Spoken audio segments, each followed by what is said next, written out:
Aloha! This is in response to the article on mistakes that we make and about dissonance. And I thought it was a really interesting article that connects very deeply to gospel principles, that we feel this need to be right, which we have termed as pride. And when we make mistakes and when we sin, we call it justification. So some of the terms are actually quite similar and quite familiar. So it made it a very interesting and kind of exciting read, having seen it from a religious perspective and now seeing it as more from a scientific perspective. That it was collecting scientific data about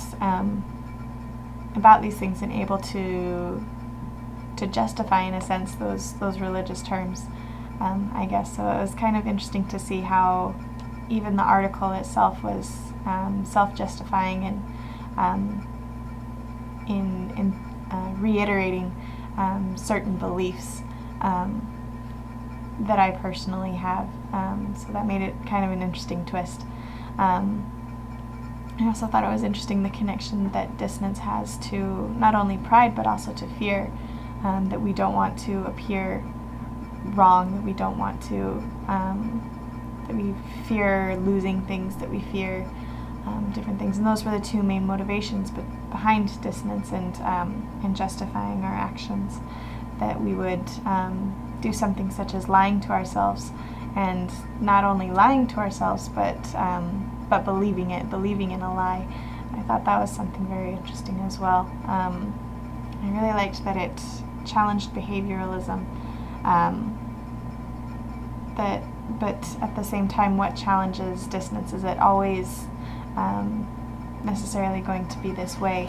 I thought it was interesting throughout the article that it made it sound like there would be no remorse for something that we've done because we justify it so much that people wouldn't really feel sorry for what they're doing. So I thought that was a kind of interesting balance, in a sense, that we would do these things to keep ourselves being justified. And I also thought it was interesting that no proof equals I'm right. It's just another way to justify ourselves. I'd never really quite thought about that, of there being no evidence, just strengthening our own beliefs.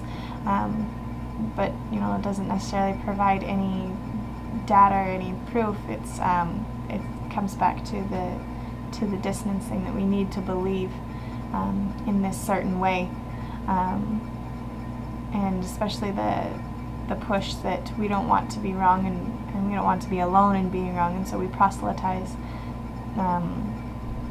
when we have something that we believe. Something else that was kind of funny about the article was that the article was proselytizing, showing and trying to prove and self-justify, in a sense, this belief. So I thought it was kind of interesting that even the authors couldn't quite escape this principle that they were teaching about, but at the same time wondering what its limitations are, and in human beings that may feel remorse for the things that we've done, that people who are willing to admit that they're wrong. So it was overall an interesting article, and I enjoyed reading it.